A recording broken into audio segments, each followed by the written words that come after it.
तू किती मजा मारणारे मारून मारून किती दिवस मारणार आहेस?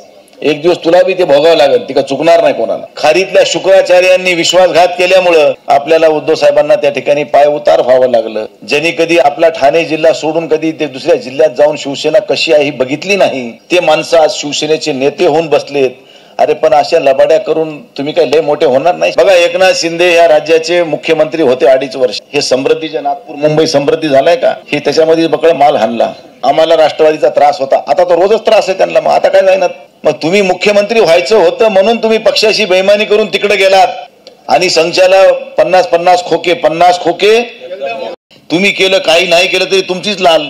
उद्धव ठाकरेंसमोर ठाकरेंचे परभणीचे खासदार संजय उर्फ बंडू जाधव यांनी एकनाथ शिंदे यांचा चांगलाच समाचार घेतला. उद्धव ठाकरे हे 2 दिवसाच्या परभणीत दौऱ्यावर आहे. शेतकऱ्यांच्या व्यथा जाणून घेण्यासाठी ठाकरे परभणी जिल्ह्यात दौऱ्यावर आहे. शेतकऱ्यांशी ते जागोजागी संवाद साधत आहे. यावेळी ठाकरेंचे खासदार संजय जाधव यांनी शेतकऱ्यांची व्यथा सांगताना हे सरकार लबाड आहे, यात एक गद्दार आहे ज्याने विश्वासघात केला. ठाण्याच्या बाहेर याला कोणी ओळखत नाही तरी तो शिवसेनेचा नेता झालाय. याने बक्कळ पैसा खाल्ला. याला मुख्यमंत्री व्हायचं होतं म्हणून या गद्दाराने गद्दारी केली, असा जोरदार हल्लाबोल बंडू जाधव यांनी एकनाथ शिंदेवर केला. साहेबाच्या बाबतीमध्ये हातमाना बाबतीत म्हणा झालं तर हाती टरबूज दिला, भोपळा नाही टरबूज.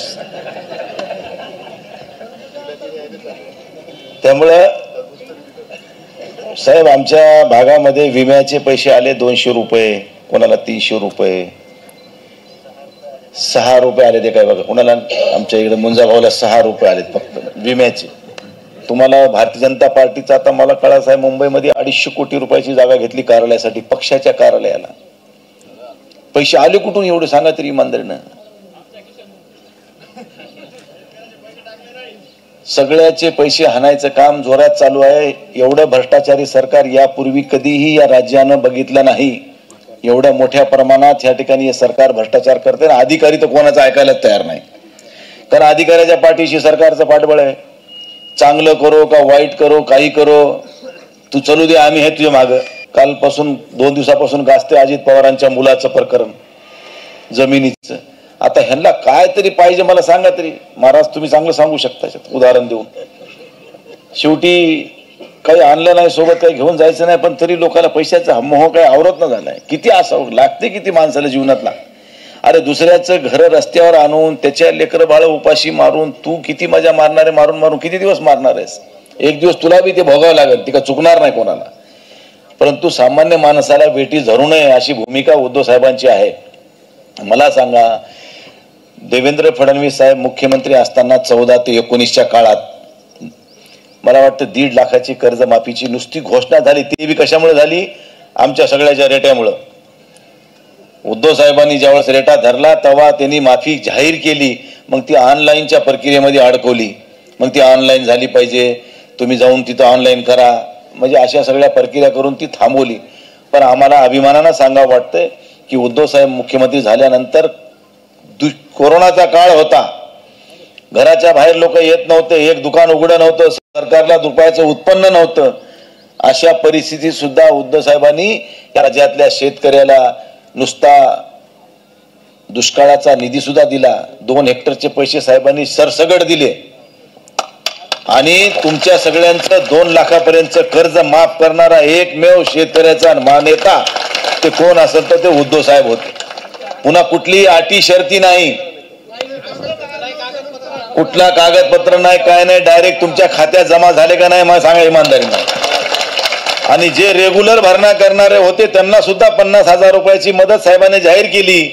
पण काही खारीतल्या शुक्राचार्यांनी विश्वासघात केल्यामुळं आपल्याला उद्धव साहेबांना त्या ठिकाणी पाय उतार व्हावं लागलं. ज्यांनी कधी आपला ठाणे जिल्हा सोडून कधी ते दुसऱ्या जिल्ह्यात जाऊन शिवसेना कशी आहे ही बघितली नाही, ते माणसं आज शिवसेनेचे नेते होऊन बसलेत.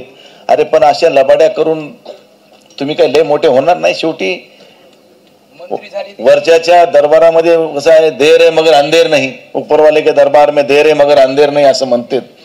त्याप्रमाणे आज ना उद्या तुम्हाला बी ते भोगावं लागल.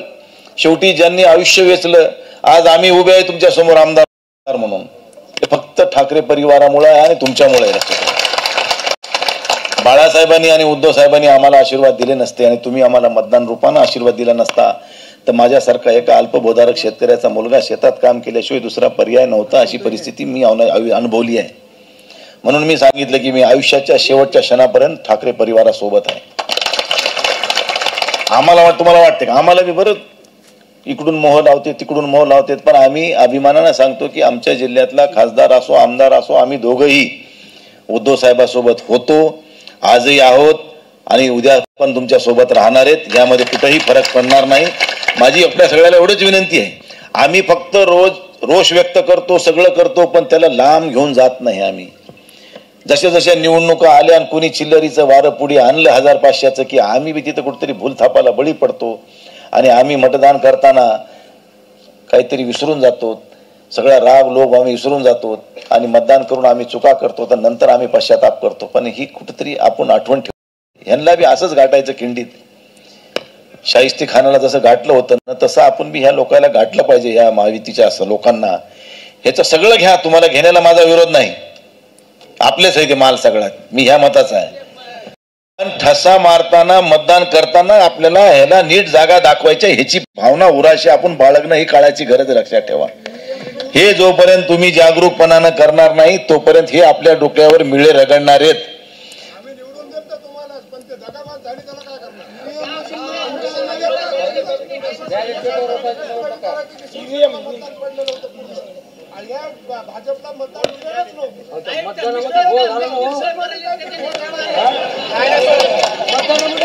अरे मिशनीत घोळ आहे, मतदारामध्ये घोळ आहे, मतदान याद्यात घोळ आहे. व्हायलेत व्हा झाले ठीक आहे, तर गद्दाराला त्याची जागा दाखवून देत. ही काळ वेळ काय चुकणार नाही कोणाला. पण माझी आपल्याला हात जोडून विनंती आहे,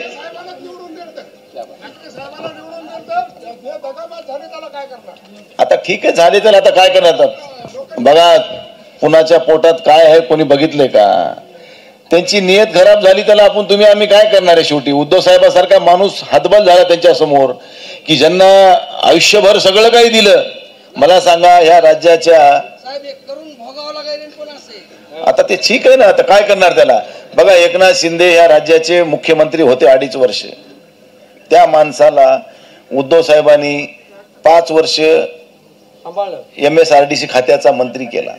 हे समृद्धीच्या नागपूर मुंबई समृद्धी झालाय का, हे त्याच्यामध्ये बकळ माल हाणला.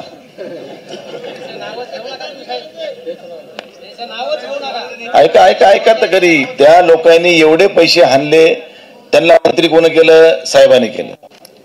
पुन्हा 2.5 वर्षानंतर पुन्हा साहेब मुख्यमंत्री झाले, त्यांना 2-2 खाते, नगर विकास खातं पुन्हा तेच खात, पुन्हा राज्याचा सगळा कारभार त्यांच्याकडे. साहेब म्हणायचे बघून घ्या ते काय तर त्यांना सांगून द्यायचे. पण त्यांनी जसे साहेब आजारी पडले की त्यांनी त्या संधीचा फायदा घेतला आणि साहेबाच्या पाठीत खंजीर खुपसून स्वतःची पोळी भाजून घ्यायसाठी, हे काही ह्यांच्या त्रासामुळे त्याच्या त्रासामुळे ते म्हणू लागले 2 मिनिट बोलू आपण, की आम्ही गेलो आम्हाला राष्ट्रवादीचा त्रास होता. आता तो रोजच त्रास आहे त्यांना, मग आता काय जाईना. मग तुम्ही मुख्यमंत्री व्हायचं होतं म्हणून तुम्ही पक्षाशी बेईमानी करून तिकडे गेलात आणि संचाला 50 खोके एक मोके करून तुम्ही गेलात आणि निवडणुकीत तुम्ही एवढा भ्रष्टाचार केला त्या 2.5 वर्षाच्या काळात की निवडणुकीत पैशाशिवाय विषयच नाही.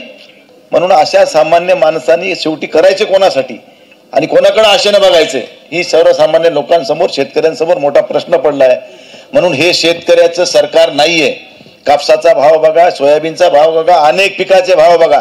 थोडा कांद्याचा रुपयाचा भाव वाढला की लगेच बोंबाबोंब सुरू झाली शहरी भागामध्ये की लगेच शेतकऱ्यावर सरकार आळा आणायचा. भाव वाढले की निर्यात बंदी लादायला तयारच.